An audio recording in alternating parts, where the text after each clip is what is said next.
എല്ലാ ഉദ്യോഗാർത്ഥികൾക്കും ടാലന്റിന്റെ daily current affairs ക്ലാസ്സിലേക്ക് സ്വാഗതം. ഇന്ന് നമ്മൾ ചർച്ച ചെയ്യാൻ പോകുന്നത് 2025 നവംബർ 30-ാം തീയതിയിലെ പ്രധാന ആനുകാലിക വിഷയങ്ങളും അവയുടെ അനുബന്ധ വിവരങ്ങളുമാണ്. അപ്പോൾ നമ്മൾ ക്ലാസ്സിലേക്ക് കടക്കാം.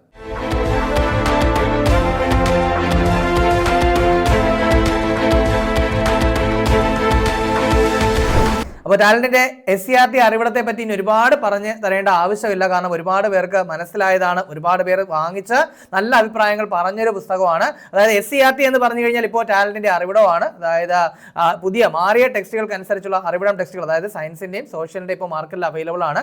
പാർട്ട് 1, പാർട്ട് 2 എന്നിങ്ങനെയാണ്. അതായത് പാർട്ട് 1-ൽ 5, 7, 9 ക്ലാസ്സിലെ വിവരങ്ങളും പാർട്ട് 2-ൽ 6, 8, 10 ക്ലാസ്സിലെ വിവരങ്ങളുമാണ് ഉൾപ്പെടുത്തിയിരിക്കുന്നത്. ദെൻ ചാപ്റ്റർ വൈസ് അറേഞ്ച് ചെയ്തിരിക്കുന്നു. ടീച്ചർ ടെക്സ്റ്റിലെ ഫാക്ടുകളും ലേണിംഗ് റൂം ഫാക്ടുകളും ഉൾപ്പെടുത്തിയിട്ടുണ്ട്. ദെൻ ക്വസ്റ്റ്യൻ ബാങ്ക് ഉണ്ട്. സോ ഒരു കംപ്ലീറ്റ് പാക്കേജ് ആയിട്ടാണ് ഈ ഒരു പുസ്തകം നിങ്ങളിലേക്ക് എത്തിയിരിക്കുന്നത്. അപ്പോൾ നിങ്ങളുടെ വിനോദത്തുള്ള ബുക്ക് സ്റ്റോളുകളിലും ആമസോൺ, ഫ്ലിപ്കാർട്ട്, മീഷോ എന്നീ പ്ലാറ്റ്ഫോമുകളിലും ടാലന്റിന്റെ വെബ്സൈറ്റ് ആയിട്ടുള്ള varanda.talentkerala.com-ലും ഈ ബുക്ക് ലഭ്യമാണ്. അപ്പോൾ ഈ വർഷം ഇനി വരാനിരിക്കുന്ന ഏറ്റവും പ്രധാനപ്പെട്ട ഒരു നോട്ടിഫിക്കേഷൻ ബെവ്കോ LDC ആണ്. നമുക്കറിയാം ഏറ്റവും നല്ല ബോണസുകളുള്ള, ഏറ്റവും നല്ല ആനുകൂല്യങ്ങളുള്ള ഒരു ഡിപ്പാർട്ട്മെന്റ് ആണ് ബെവ്കോ എന്ന് പറയുന്നത്. സോ അതുകൊണ്ട് തന്നെ നല്ല രീതിയിൽ തന്നെ തയ്യാറെടുക്കുക. ഈ വർഷം അവസാനത്തോടുകൂടി നോട്ടിഫിക്കേഷൻ പ്രതീക്ഷിക്കാം. എന്തായാലും ടാലന്റ് തയ്യാറെടുപ്പുകൾ ആരംഭിച്ചു കഴിഞ്ഞു. ബെവ്കോ LDCക്ക് വേണ്ടി തയ്യാറെടുക്കുന്നവർക്കായി ടാലന്റ് ഓൺലൈൻ ക്ലാസ്സുകളും ഓഫ്ലൈൻ ക്ലാസ്സുകളും പ്രൊവൈഡ് ചെയ്യുന്നുണ്ട്. അപ്പോൾ കൂടുതൽ വിവരങ്ങൾക്കായിട്ട് ഈ ഒരു സ്ക്രീനിൽ കാണുന്ന നമ്പറിൽ കോൺടാക്ട് ചെയ്യുകയോ, ഇനി അതല്ല എങ്കിൽ ഈ വീഡിയോയുടെ ഡിസ്ക്രിപ്ഷനിൽ ഒരു ഫോം ഉണ്ടാവും, അത് ഫില്ല് ചെയ്യുകയോ ചെയ്താൽ മതി. ഞങ്ങൾ കോൺടാക്ട് ചെയ്തോളാം. അപ്പോൾ പരീക്ഷയിലെ കറണ്ട് അഫയേഴ്സിന്റെ പ്രാധാന്യം പ്രത്യേകിച്ച് പറയണ്ടല്ലോ അല്ലേ? ഓരോ പരീക്ഷയ്ക്കും 20, 15, 10 എന്നിങ്ങനെ വ്യത്യാസപ്പെട്ടിരിക്കും. പക്ഷേ എത്ര തന്നെ ആയാലും കറണ്ട് അഫയേഴ്സിന്റെ മാർക്ക് എന്ന് പറയുന്നത് നിങ്ങളുടെ റാങ്ക് നിർണ്ണയിക്കുന്നതിൽ വളരെ നിർണായകമാണ്. അപ്പോൾ അതുകൊണ്ട് തന്നെ കഴിഞ്ഞ 2 വർഷത്തെ കറണ്ട് അഫയേഴ്സ് എങ്കിലും പഠിച്ചിട്ട് ഇനി വരുന്ന എക്സാമിന് പോവുക.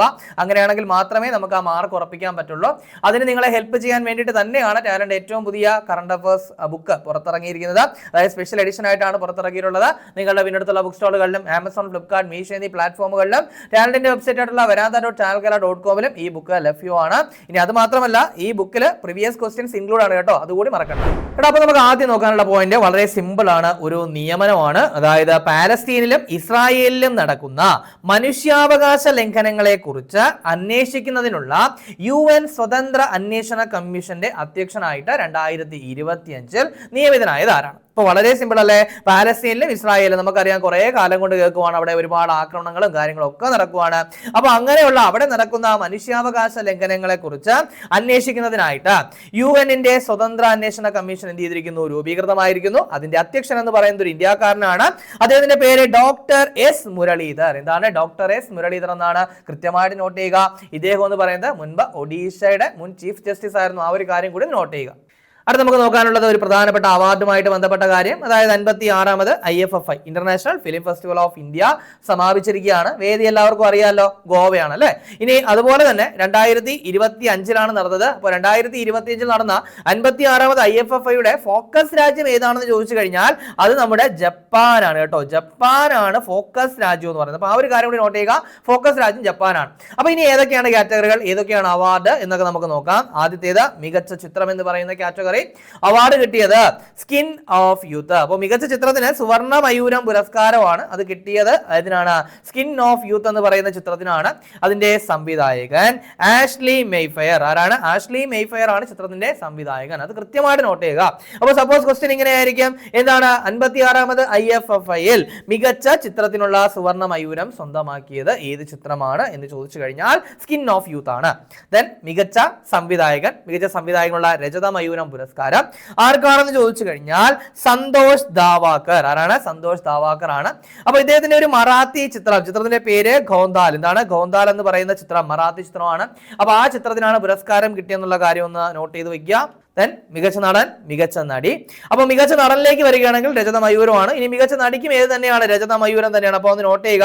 അപ്പോൾ നമ്മൾ നേരത്തെ പറഞ്ഞ സുവർണ മയൂരം പുരസ്കാരം ഏതിന് മാത്രമേ ഉള്ളൂ? മികച്ച ചിത്രത്തിനേ ഉള്ളൂ. ബാക്കി രജത മയൂരമാണ്. അപ്പോൾ മികച്ച നടനുള്ള രജത മയൂരം പുരസ്കാരം ആർക്കാണെന്ന് ചോദിച്ചു കഴിഞ്ഞാൽ ഉബൈമർ റിയോസ്. ആർക്കാണ്? ഉബൈമർ റിയോസിനാണ് പുരസ്കാരം. ചിത്രം എ പോയറ്റ്. എന്താണ്? ചിത്രം എ പോയറ്റ് എന്നുള്ള ചിത്രത്തിനാണ് എന്ത് ചെയ്തത്? പുരസ്കാരം കിട്ടിയത്.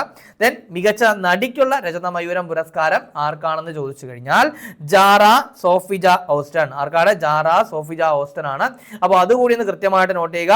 ദെൻ ചിത്രം ഏതാണെന്ന് ചോദിച്ചു കഴിഞ്ഞാൽ ലിറ്റിൽ ട്രബിൾ ഗേൾസ്. എന്താണ്? ലിറ്റിൽ ട്രബിൾ ഗേൾസ് എന്ന് പറയുന്ന ചിത്രത്തിലെ പ്രകടനത്തിനാണ് ഈ പറയുന്ന ജാറ സോഫിജ ഓസ്റ്റൺ അവാർഡ് കിട്ടിയത്. അപ്പോൾ അതുകൂടി ഒന്ന് നോട്ട് ചെയ്ത് വയ്ക്കുക.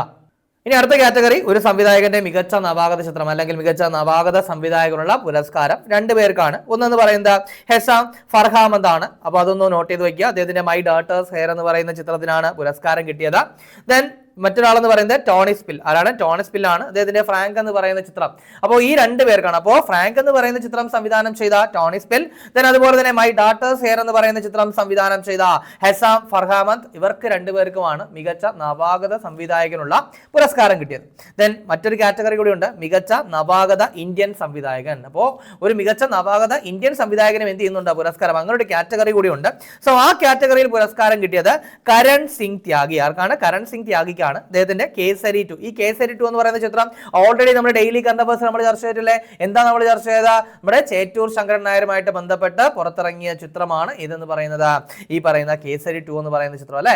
അക്ഷയ് കുമാറാണ് അതിലെ ലീഡ് റോൾ ചെയ്തത്. ഇതൊക്കെ നമ്മൾ ഓൾറെഡി ചർച്ച ചെയ്തതാണ്. അപ്പൊ അതിന്റെ സംവിധായകനായിട്ടുള്ള കരൺ സിംഗ് ത്യാഗിക്കാണ് മികച്ച നവാഗത ഇന്ത്യൻ സംവിധായകനുള്ള പുരസ്കാരം കിട്ടിയത്. അപ്പൊ അതുകൂടി ഒന്ന് നോട്ട് ചെയ്ത് വയ്ക്കാം. അടുത്ത നമുക്ക് നോക്കാനുള്ളത് ഒരു പ്രതിമയുമായിട്ട് ബന്ധപ്പെട്ട കാര്യം. അതായത് ലോകത്തിലെ ഏറ്റവും ഉയരമുള്ള ശ്രീരാമ പ്രതിമ അനാച്ഛാദനം ചെയ്യപ്പെട്ടത് എവിടെയാണ്? അപ്പോൾ എന്താണ് പറഞ്ഞത്? ലോകത്തിലെ ഏറ്റവും ഉയരമുള്ള ശ്രീരാമ പ്രതിമ അനാച്ഛാദനം ചെയ്യപ്പെട്ടത് എവിടെയാണ്? അത് ഗോവയാണെന്നുള്ള കാര്യം ഓർക്കുക. അതായത് ഈ പ്രതിമയുടെ ഉയരം എന്ന് പറയുന്നത് 77 അടി ഉയരമാണ്. അപ്പോൾ ഇത് ലോകത്തിലെ ഏറ്റവും ഉയരമുള്ള ശ്രീരാമ പ്രതിമയാണ്. ഇനി അത് മാത്രമല്ല, നമ്മുടെ ഏഷ്യയിലെ ഏറ്റവും വലിയ വെങ്കല പ്രതിമ കൂടിയാണ് ഇതെന്നുള്ള കാര്യം ഒന്ന് നോട്ട് ചെയ്യുക. അപ്പോൾ ഏഷ്യയിലെ ഏറ്റവും വലിയ വെങ്കല പ്രതിമ കൂടിയാണ് ഈ പറയുന്ന ശ്രീരാമന്റെ പ്രതിമ എന്ന് പറയുന്നത്. ഗോവയിലാണ് അനാച്ഛാദനം ചെയ്യപ്പെട്ടത്. അനാച്ഛാദനം ചെയ്തത് നമ്മുടെ പ്രധാനമന്ത്രിയായിട്ടുള്ള നരേന്ദ്രമോദിയാണ്. അതുകൂടി നോട്ട് ചെയ്യണം. ദെൻ ഇനി അതിനൊപ്പം ഒന്ന് ഓർത്ത് വെക്കേണ്ട കാര്യം, ഈ പ്രതിമയുടെ ശില്പി ആരാണ്? അത് റാം വാഞ്ചി സൂത്തർ. ആരാണ്? റാം വാഞ്ചി സൂത്തർ ആണ് ഈ ഒരു പ്രതിമയുടെ ശില്പി എന്ന് പറയുന്നത്. അപ്പൊ അതുകൂടി ഒന്ന് ഓർത്ത് വയ്ക്കുക.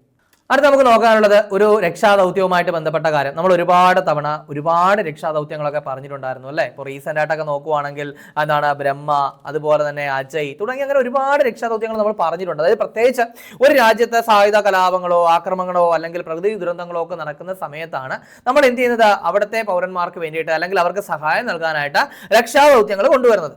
അപ്പൊ അത്തരത്തിൽ ഇവിടെ എന്ത് ചെയ്യുകയാണ്? ദിത്വ ചുഴലിക്കാറ്റിനെ തുടർന്ന് ശ്രീലങ്കയെ സഹായിക്കുന്നതിനായിട്ട് ഇന്ത്യ ഗവൺമെന്റ് ആരംഭിച്ച ദുരിതാശ്വാസ ദൗത്യം. അപ്പൊ എന്താണ് പറഞ്ഞത്? ദിത്വ ചുഴലിക്കാറ്റ്. കഴിഞ്ഞ ദിവസം നമ്മൾ പറഞ്ഞിട്ടുണ്ടായിരുന്നു അല്ലെ, ശ്രീലങ്കയിൽ വീശിയ ചുഴലിക്കാറ്റാണ് ഇതെന്ന് പറയുന്നത്, ദിത്വ എന്ന് പറയുന്ന ചുഴലിക്കാറ്റ്. സോ അതിനെ തുടർന്ന് അവിടെ ഒരുപാട് മരണങ്ങളൊക്കെ ആയി. അതിനെ തുടർന്ന് ശ്രീലങ്കയെ സഹായിക്കാൻ വേണ്ടിയിട്ട് ഇന്ത്യ ഗവൺമെന്റ് ആരംഭിച്ച ദുരിതാശ്വാസ ദൗത്യത്തിന്റെ പേര് എന്താണ്?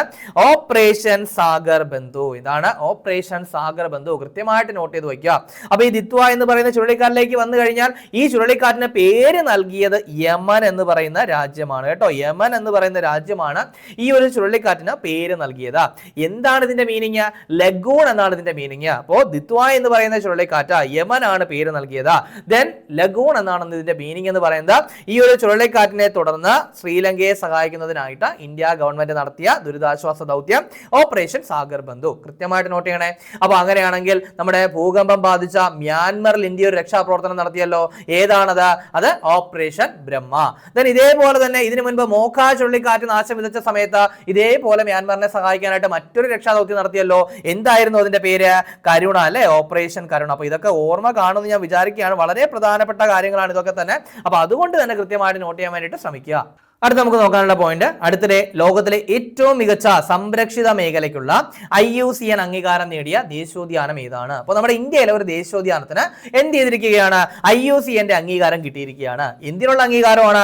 അടുത്തിടെ ലോകത്തിലെ ഏറ്റവും മികച്ച സംരക്ഷിത മേഖല. ഇതാണ് ലോകത്തിലെ ഏറ്റവും മികച്ച സംരക്ഷിത മേഖലയ്ക്കുള്ള IUCN അംഗീകാരം ആർക്ക് കിട്ടിയിരിക്കുന്നു? നമ്മുടെ ഇന്ത്യയിലെ ദേശീയോദ്യാനം. അതിന്റെ പേര് കാഞ്ചൻജംഗ ദേശീയോദ്യാനം എന്നാണ്.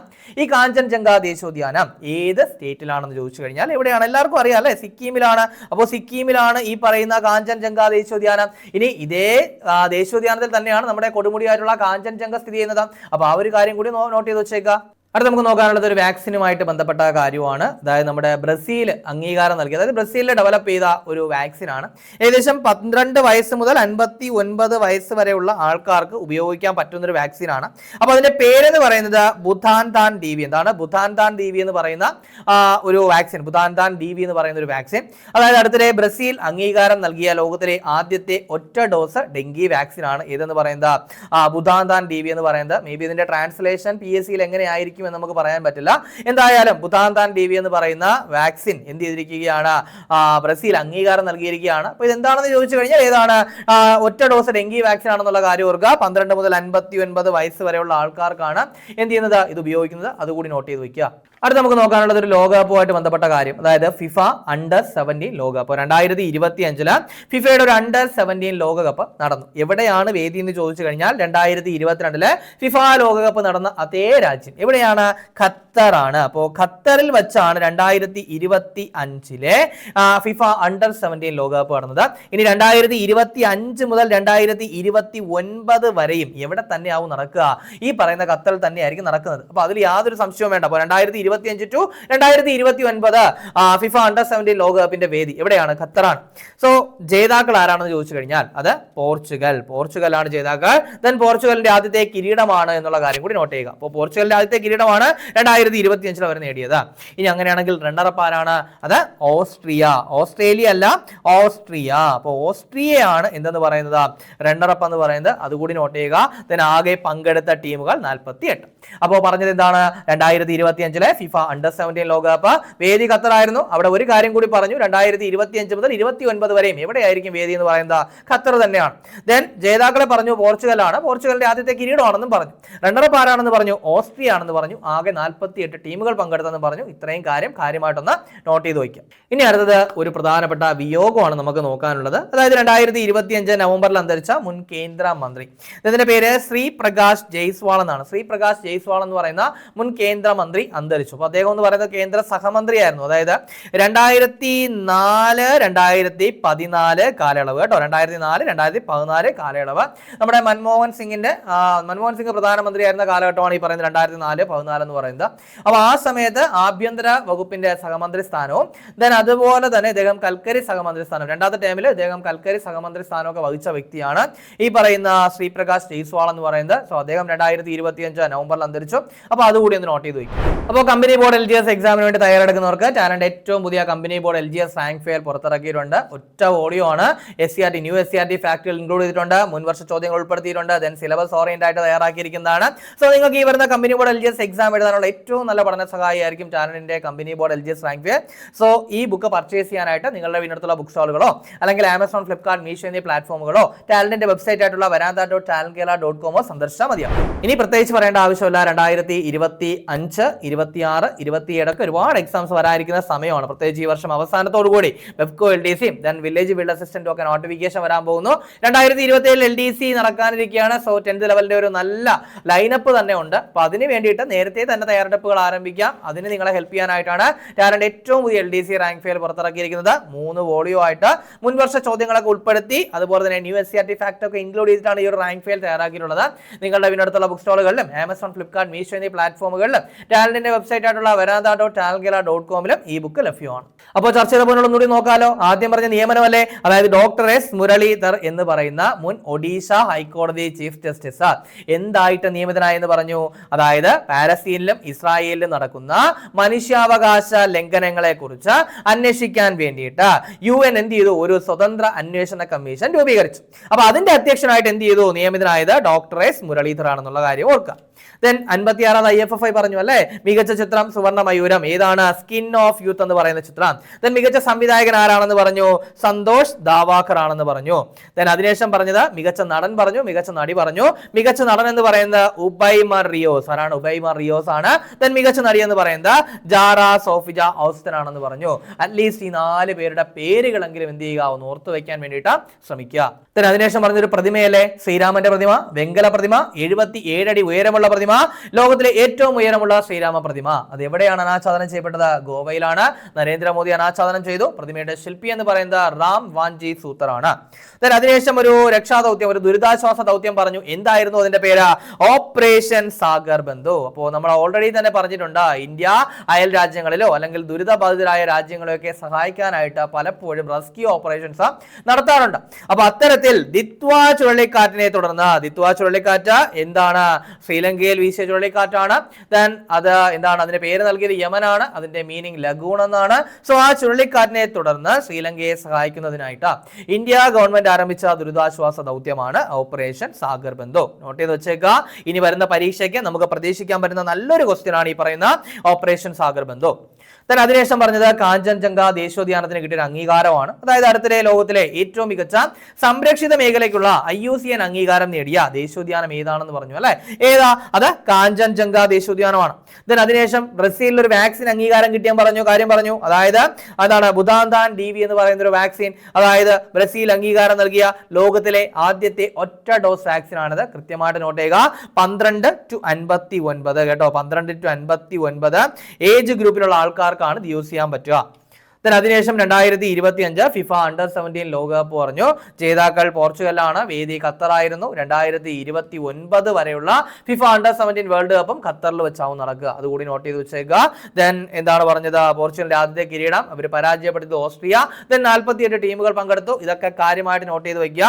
അതിനുശേഷം ഒരു വിയോഗം പറഞ്ഞു. മുൻ കേന്ദ്ര സഹമന്ത്രിയൊക്കെ ആയിട്ടുള്ള ശ്രീ പ്രകാശ് ജയ്സ്വാൾ 2025 നവംബറിൽ അന്തരിച്ച കാര്യം പറഞ്ഞു. സോ അതുകൂടി ഒന്ന് അപ്ഡേറ്റ് ചെയ്ത് വെക്കുക.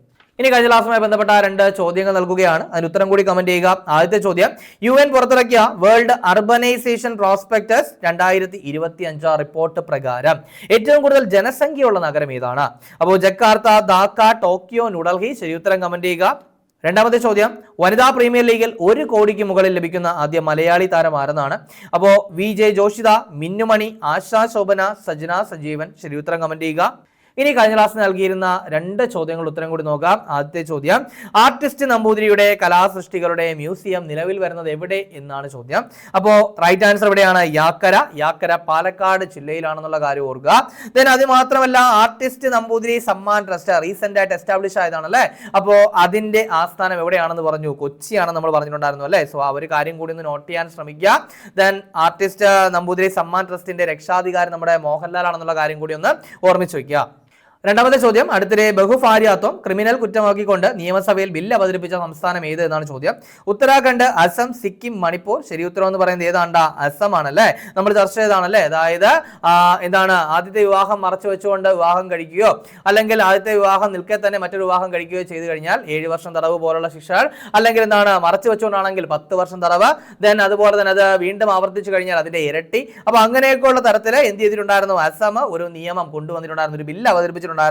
സോ അത് കൃത്യമായിട്ട് നോട്ട് ചെയ്യുക. അപ്പോൾ നമ്മൾ ചർച്ച ചെയ്ത ചോദ്യങ്ങളും ഉത്തരങ്ങളും ചർച്ച ചെയ്ത പോയിന്റുകളും മനസ്സിലായെന്ന് വിചാരിക്കുന്നു. വളരെ കാര്യമായിട്ട് നല്ലതുപോലെ തന്നെ ഡെയിലി കറണ്ട് അഫയേഴ്സ് അപ്ഡേറ്റ് ചെയ്ത് പോവുക, നല്ലപോലെ വർക്ക് ചെയ്യുക, എത്രയും പെട്ടെന്ന് ഒരു ജോലി നേടിയെടുക്കും. 2025 നവംബർ 30 പ്രധാന ആനുകാലിക വിഷയങ്ങളും അവയുടെ അനുബന്ധ വിവരങ്ങളുമാണ് നമ്മൾ ചർച്ച ചെയ്ത് കഴിഞ്ഞത്. അപ്പോൾ ഈ ചർച്ച ചെയ്ത പോയിന്റുകളൊക്കെ മനസ്സിലായെന്ന് വിചാരിക്കുന്നു. മറ്റൊരു ക്ലാസ്സുമായി നമുക്ക് അടുത്ത ദിവസം കാണാം.